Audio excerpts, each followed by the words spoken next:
Aaron Wan-Bissaka with a cross. Bolingoli and up towards Demba Ba, and I think he's onside here. He was in his own half. Demba Ba being chased by Matic. Scores for Istanbul. Başakşehir.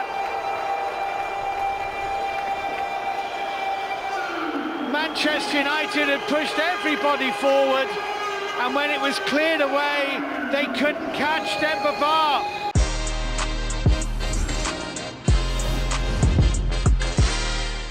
And that was Demba Ba making it 1-0 to open the scoring for Istanbul Başakşehir against Manchester United. That ended as 2-1. And that was our que golazo moment, just because it was so ridiculous from Manchester United's standpoint. Welcome to que golazo Champions League recap for Wednesday matches. We got Jimmy Conrad and Jonathan Johnson to give us a real lowdown on PSG. Stay right here because the show begins right now. Manchester United, once again. Who are you? It's Champions League recap. We got Jimmy C. How are you, bud? I'm okay. Obviously, there's a lot going on, you know, both on the field and off. So just absorbing all of it and trying to keep a smile on my face, Luis. But I love talking about the beautiful game. But if I was a Manchester United fan, I would be stressed out because I don't know what the hell Ole Gunnar Solskjaer is doing at this point. And I'm sure you can attest to it as well. I think you put out a couple tweets. And I've been saying it for a long time. Like, I apologize, I criticize. I don't know who you are, Man United. Like, but today was bad. So just walk me through it betting-wise. Istanbul Başakşehir wins 2-1. Demba Ba opens the scoring with some calamity defending. Like, I mean, listen, MLS former defender of the year. Like, what are you thinking here? Like, what? That's just a horrific goal to concede. I don't know who is to. Well, it's the players because they have to sort that out on the field. That doesn't fall on Ole Gunnar. However, there should be some staff-related things. You've obviously inserted a few new players into the team. The lineup probably isn't the same, which kind of speaks to the consistency that I think most teams should have, right? You want to build that rapport with a consistent lineup, game in and game out. All of a sudden, you got a whole bunch of new people out there, and Luke Shaw I don't know what the hell Luke Shaw is doing, and he's ultimately accountable for making sure he looks over his shoulders and that there's somebody behind him first and foremost, so that Demba Ba, of all people, doesn't go on a 60-yard breakaway on goal. Well, I was going to say, because, this isn't Demba Ba like, 10 years ago. This is Demba Ba, at like 40. He's our age. Demba Ba's our age, He's yes. At the tortoise running speed, and it's one-on-one, and he opens the score. It's ridiculous. It's ridiculous, and I think it just gave Istanbul Başakşehir the belief that they needed to, hey, we can, maybe nip points here. And I kind of liken it to Arsenal. Arsenal's kind of losing this a little bit. I think Arteta's done a very good job just to bring them into the conversation. They were always ripe. They were a walking, breathing meme. And I think other teams recognized it and that they were vulnerable that way, that if you could just get that first goal, if you could just put them under a little bit of pressure, they'll collapse. They'll fall apart. They'll start to be like buying into the meme, And I think United is there as well to a certain extent.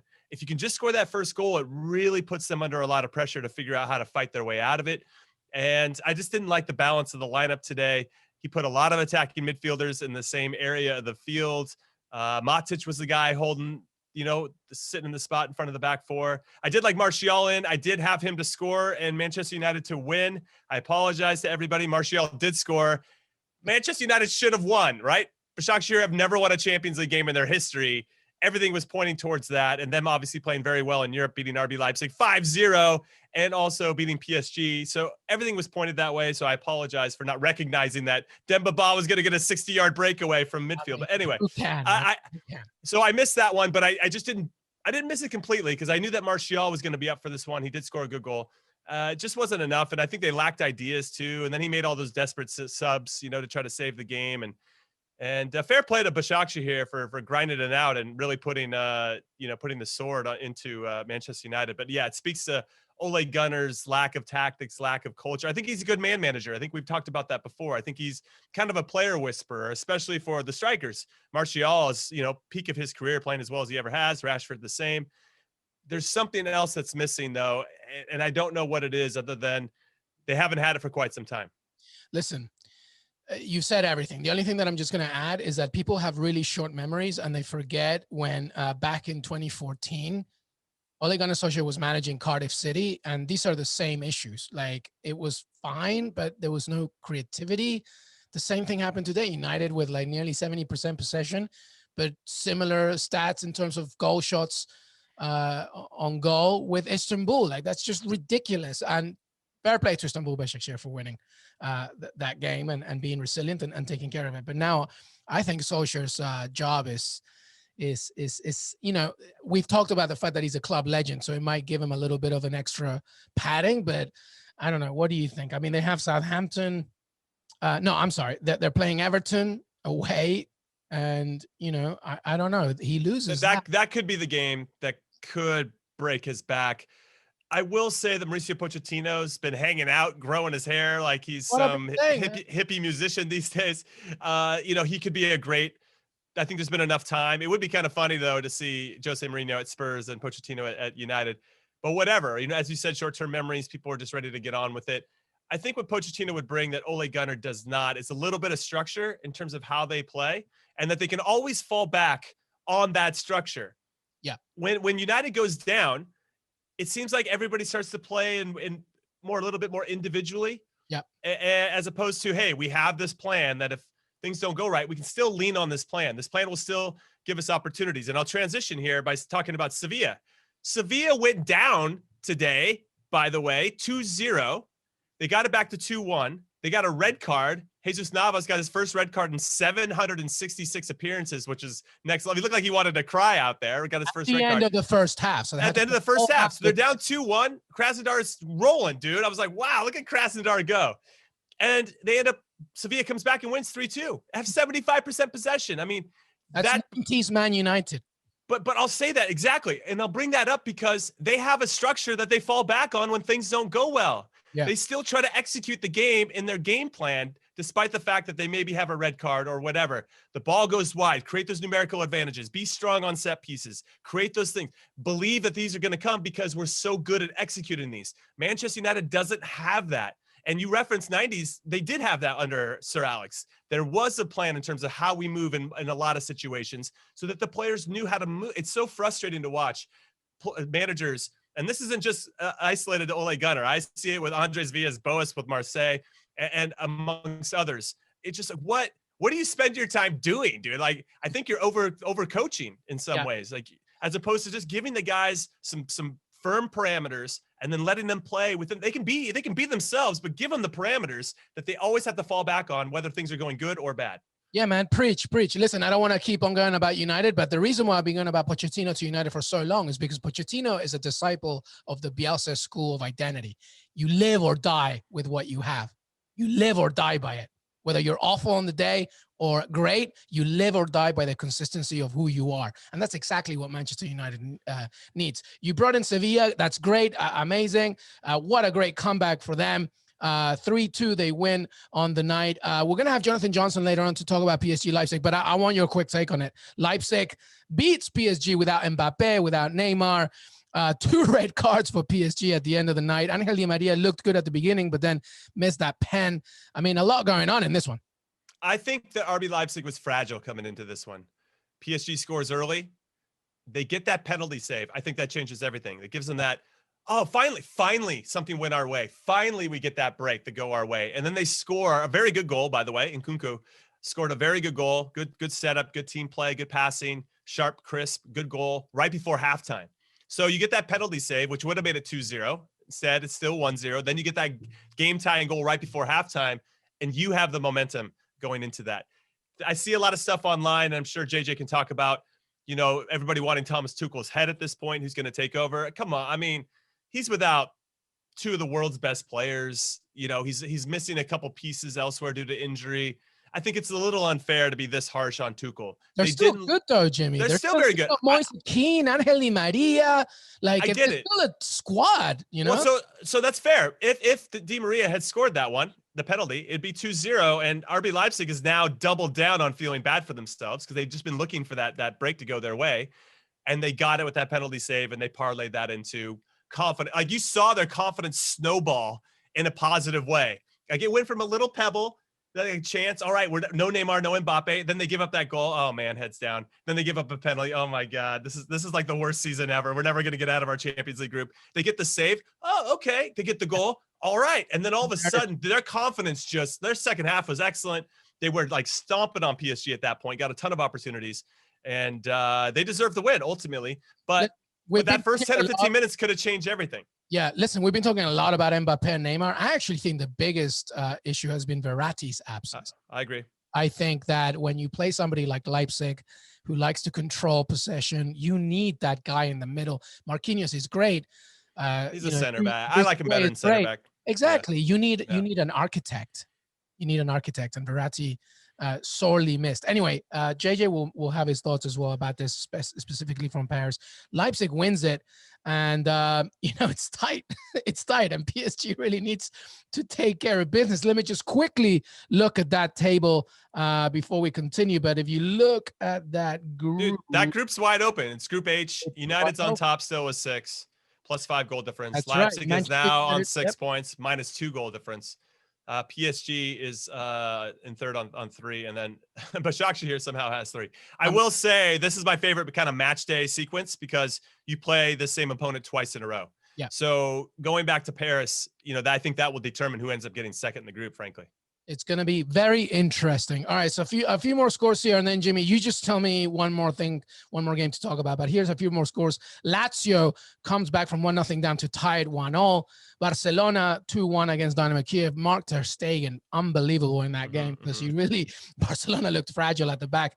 Juventus doing their thing 4-1. Alvaro Morata, after getting denied left, right, and center because of VAR for so many weeks, gets a few goals. Ferencvaros is not exactly the giant that Juventus should feel super proud about winning 4-1, but they won 4-1. Right. Dortmund 3-0 against Club Brugge. Chelsea 3-0 against Rennes. We saw that coming, but that was it. Anything from those games that stood out? Yeah, I'll give you kind of the bets that I had before just to kind of refresh everybody. I had Timo Werner having more than 2 shots on goal, and he had 2 penalties. I'm glad he's taking them instead of Jorginho and Mr. Hippity hop pop pop pop pop penalties. Timo Werner I thought looked very, very good. I think Chelsea up the Hibbit. Yeah, exactly. They should play that music anytime Jorginho is taking a penalty.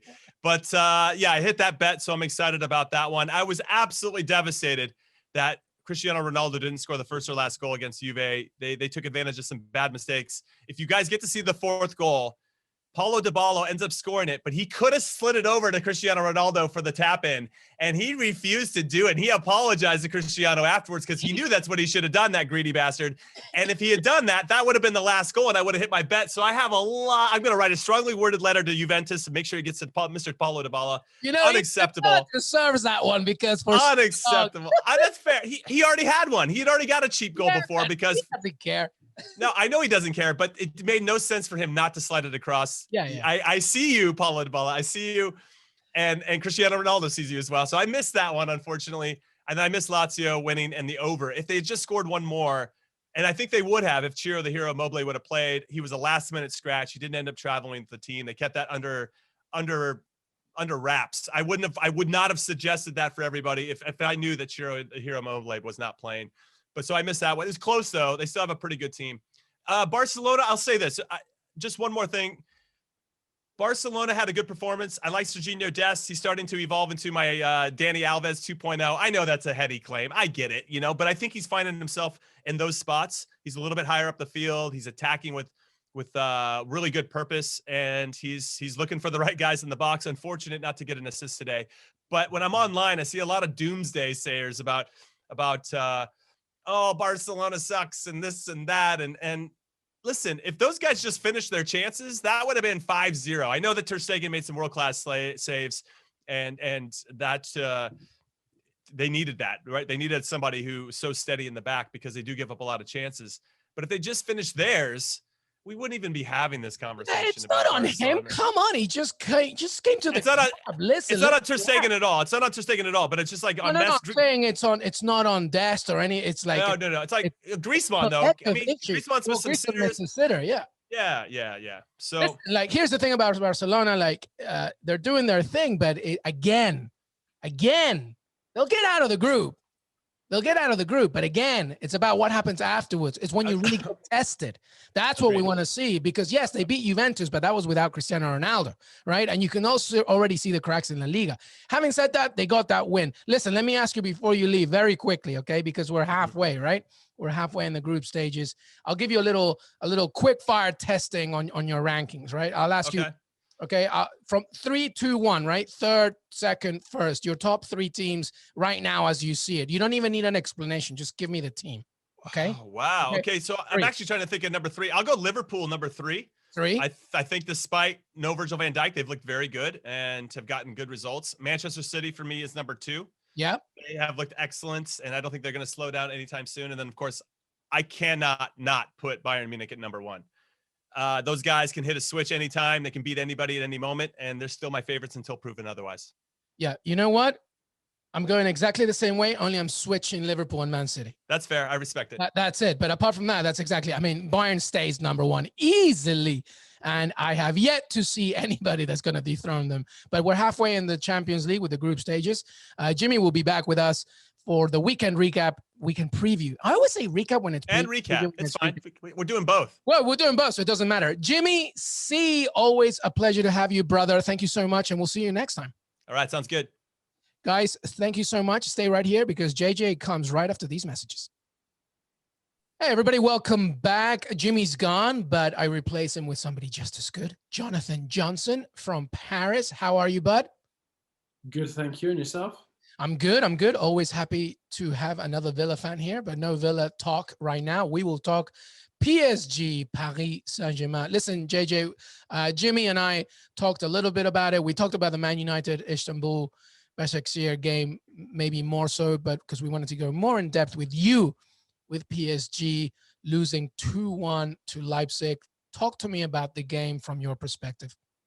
Yeah, obviously hugely disappointing for PSG, especially the way that they started getting the early goal through Di Maria, not being able to convert the penalty. And I think that really, was the turning point, because after that, Leipzig managed to get themselves back into the game. I think if PSG had scored that spot kick, the result would have been completely different.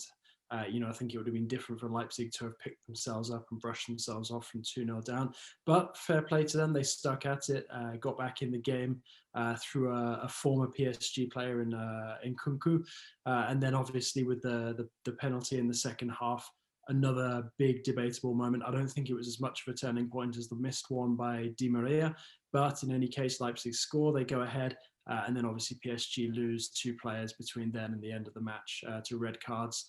As tempers flared a bit, and hugely frustrating for PSG. Not much Tuchel could have done in terms of game-changing substitutions with so many players missing, but also at the same time, the German is getting rightly criticised for the way that he set the team up and put them out there to play in the first place. Yeah, so listen, we're going to touch on Tuchel in a second because, I keep hearing Neymar was out, Mbappe was out. I actually think Verratti is probably a bigger absence. In these situations, you need somebody in the middle who can really just dictate play over the course of 90 minutes. But we'll talk about that for a second. But listen, I'm getting really tired of this because PSG is PSG, okay? It's a deep squad, Qatari money, Moise Kean, Angel Di Maria. You still got some ballers in this squad. I get it. RB Leipzig is no easy opponent, but to not win a game yet, right? It's pretty ridiculous. To lose against Manchester United, not win against Leipzig, and just get that one win against Istanbul. It's just not good enough, is it? No, obviously, when you look back at the way that PSG performed in the Champions League last season and got all the way to the final, it's hugely underwhelming. But also at the same time against United, it was still quite a tight result, despite the fact that United were the better side on the night and PSG offered very little. PSG improved in Turkey last week, but then again, started well here and then, just lost their way and in the end weren't really at the races at all. You're right, there is still quality in that side, even without the likes of Neymar, Mbappe, Verratti. Verratti is a big miss in midfield, and this match is a good example of why Marquinhos is probably better off sticking as a defender.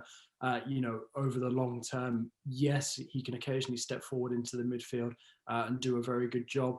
but relying on him there game in, game out, is a big ask, especially when, Marquinhos has come out and said that he would prefer to play in central defence. There's murmuring within the squad, that they don't understand why Tuchel persists playing him in midfield instead of putting him back in defence now that Danilo Pereira has signed. Pereira, didn't have the easiest of evenings against Leipzig. But yes, you're right. There is still quality there. Moise Kean, Di Maria. I think that there is a lot of criticism coming Pablo Sarabia's way. He's not been the same player since football restarted, really, after the coronavirus shutdown. He was enjoying a very good start to life with PSG, had a very, very good spell at the beginning of this year, particularly in the domestic cups, and that's really gone missing since football came back. And Sarabia is struggling to find his feet now. And, when you have those kind of players who are supposed to step up and fill in the starting 11 when the likes of Neymar, when the likes of Mbappe, when the likes of Icardi are not fit, when they don't do that, the criticism is understandable. And I think the only player really in that PSG front line who's exempt from any criticism is Keane, because he arrived with such low expectations, and what he's delivering is, far above what people thought he'd be doing at this moment in time. Played a role in Di Maria's goal, also, created the opportunity for him to double the lead through the penalty. So, I don't really think anyone can, begrudge Moise Kean for what he's doing for this PSG side at the moment. But unfortunately, it's not enough. The rest of the team just look very, very short of confidence and quality. Herrera, in the midfield alongside Marquinhos and Gay is not really working. It's too workmanlike.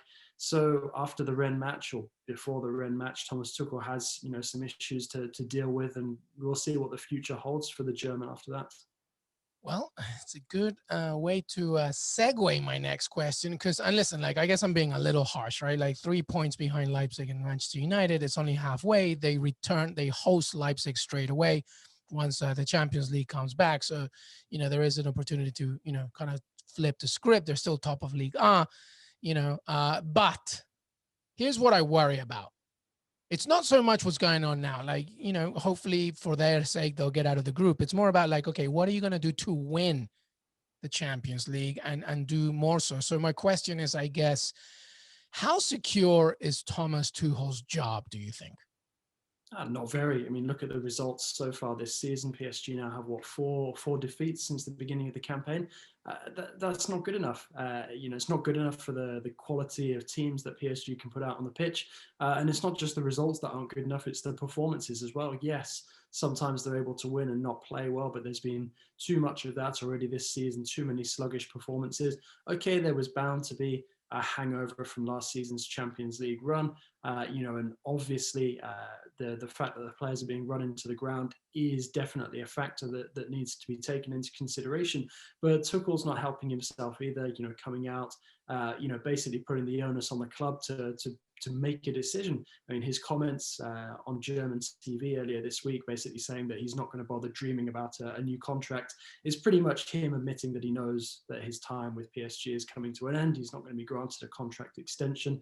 And I think with that reflecting the dynamic between Tuchel and the sporting director, Leonardo, I don't think there's any way that they can continue. I think it would be a very poor decision for Tuchel to be handed a contract extension now. So the big question is, when do PSG say enough is enough and wield the axe? And you have to feel that this coming international break after the clash with Rennes at the weekend in Ligue 1 is the right moment for PSG to make a decision on whether they stick with Tuchel until the end of the season and then pick somebody to replace him then once his contract's been run down, or act now where it gives somebody the remainder of the group stage to salvage something, to get out of it and reach the latter stages and perhaps make a fist of reaching the Champions League final. They're in quite a comfortable position in Ligue 1 at the moment, like you said.